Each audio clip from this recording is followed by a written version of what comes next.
question qui se pose, c'est est-ce que les politiques n'ont pas instrumentalisé cette grande illusion? C'est un peu ce que dit l'Institut Montaigne dans une note publiée hier, une note de Jean-Dominique Sénard, le grand patron respecté aujourd'hui président de Renault, et de Jean-Louis Bourlanges, ancien président de la commission Affaires étrangères de l'Assemblée nationale, un élu respecté lui aussi, qui en appelle à une responsabilité. Elle dit quoi cette note? Elle dit que, de manière assez classique, il faut faire le ménage dans le millefeuille territorial parce que on est dans une irresponsabilité collective très confortable aujourd'hui qui fait que, comme tout le monde s'occupe de tout, personne n'est responsable de rien. Mais ce que je trouve plus intéressant, c'est qu'il nous explique que, notamment sur les dépenses de santé que vous soulignez, Gaël Mac, on est dans une illusion du tout gratuit, alors qu'on devrait expliquer aux gens où va l'argent, où est-ce qu'on le prend, comment on le dépense, vous venez de le rappeler avec les retraites et les dépenses de santé, et surtout on devrait l'afficher plutôt que d'avoir une carte vitale où on ne paye jamais rien, expliquer vous payez tant, mais le service coûte tant, mais la collectivité va prendre en charge tant. Est-ce qu'il y a, la question derrière ça, une volonté d'effacer, une volonté de l'action publique, d'effacer le réel, à la fois sur les recettes, plus personne ne comprend rien à son bulletin de salaire, plus de 80% des Français ne comprennent pas, et sur les dépenses, où on met du tout gratuit. Est-ce que c'est un moyen de responsabiliser les Français? C'est pas une volonté, simplement c'est une mécanique politique qui conduit à ce que décrivait Gaël. Pour illustrer ce que Gaël Mac, pour illustrer ce que disait Gaël Mac il y a un instant, les 3/4 des retraités disent, et des plus de 65 ans disent, il y a trop d'assistanat en France, c'est scandaleux. Les principaux bénéficiaires, Gaël le rappelait, de cet assistanat, entre guillemets, sont les plus de 65 ans. Voilà. Alors que les jeunes qui en bénéficient beaucoup moins disent non, il n'y a pas trop d'assistanat dans le pays. Et alors, est-ce que c'est une volonté politique? Non, mais c'est un système politique. On ne peut pas, en fait, reprocher les Français reprochent à nos politiques aujourd'hui de ne pas être capables de s'entendre, de ne pas arriver à construire un budget, de ne pas être capables de faire des concessions. Oui. Ils disent cela. Mais en même temps, le système politique dans lequel nous sommes fait que les hommes politiques en question sont contraints de ne pas faire ces efforts.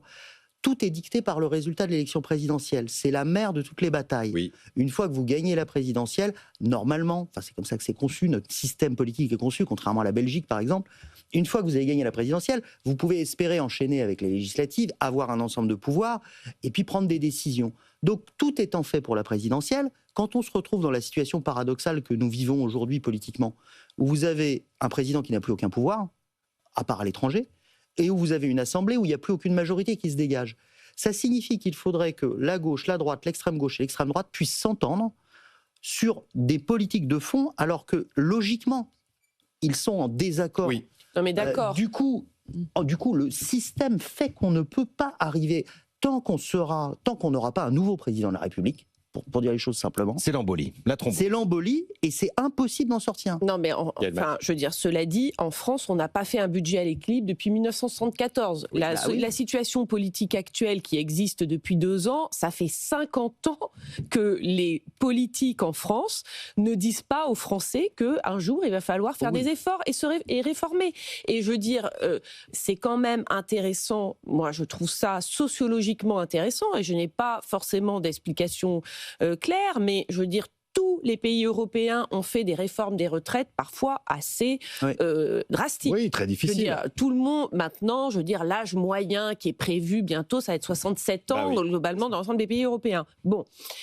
Je ne vois pas quand même, il y a eu des débats, des discussions, nulle part il n'y a eu des manifestations qui rassemblent des milliers, des dizaines de milliers, des centaines de milliers de personnes dans les rues, et une obstruction aussi déterminée pour le moindre déplacement de curseur, etc., qu'en France, où toutes les réformes des retraites sont vraiment des espèces de manifestations massives. Alors que la retraite, je termine, la retraite, c'est vraiment le levier, l'âge de la retraite. On ne peut pas vouloir avoir à la fois des retraités qui ont des revenus, un niveau de vie équivalent de celui des actifs, comme en France, qui est déjà le plus généreux, voilà, avoir aussi un système de santé qui nous permet d'avoir une espérance de vie, une des plus longues de l'Union européenne, tant mieux, c'est une chance, et avoir aussi un système de retraite qui nous permet de partir parmi les plus tôt de l'Union européenne et donc de passer le plus de temps à la retraite possible. À un moment, il faut choisir entre ces curseurs.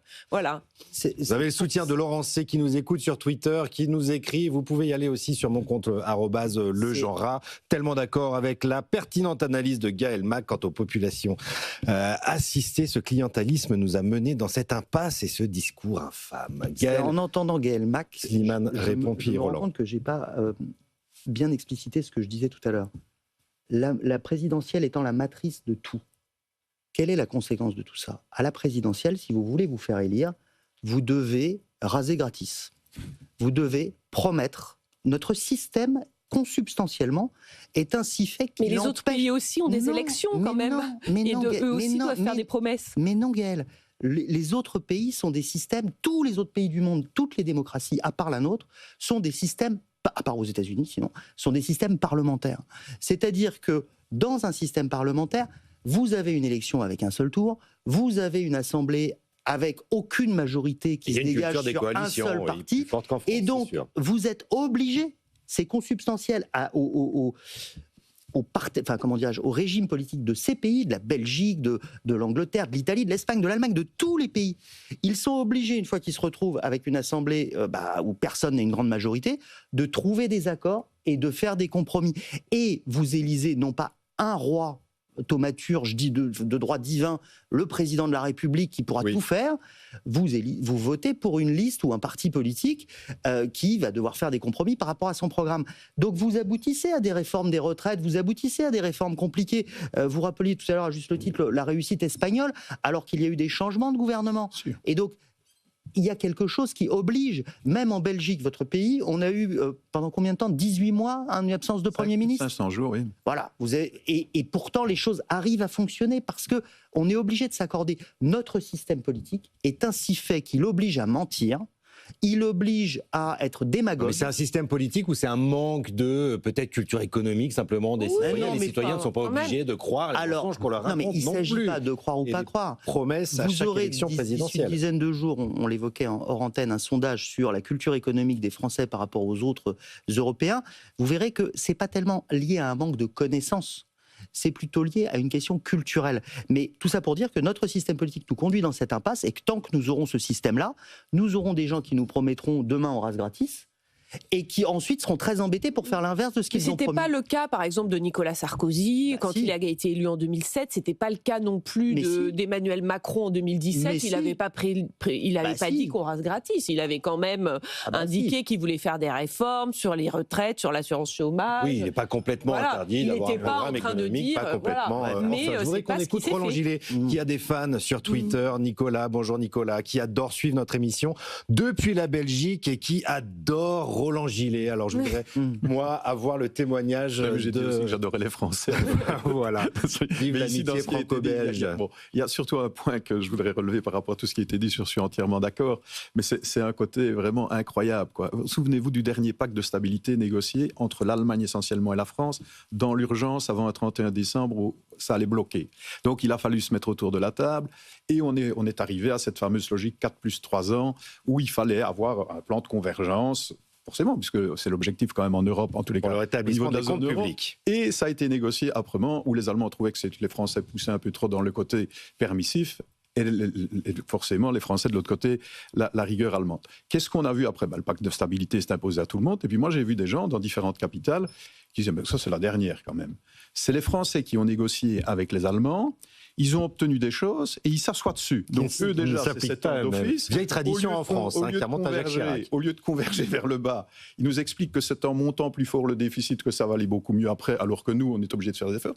Et souvenez-vous à quel point était enragée la première ministre italienne, le Sanchez en Espagne et les autres en disant qu'est-ce qu'on va pouvoir dire à notre peuple puisque nous, on justifie l'Europe comme étant un élément de structure pour arriver à quelque chose de bon, mais il faut faire des efforts d'abord, alors que le principal pays qui était autour de la négociation et qui est plus gros que nous dit c'est quand même pas les technocrates de Bruxelles, comme toujours, qui vont dicter ce qu'on va faire et qui continuent à diverger.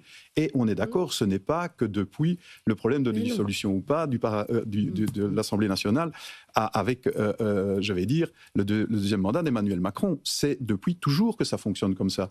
Et ça, je trouve que d'abord, c'est le mauvais étudiant alors qu'il réussit très bien, il faut quand même regarder le potentiel français. Moi, c'est ce que je dis toujours aux autres. Ne rêvez pas, hein, la France, elle ne souffre pas de ses cerveaux et des gens qui constituent le tissu économique. C'est plutôt de l'organisation aujourd'hui qui est défaillante et qui mine le moral, mais la France a bien entendu plein d'atouts.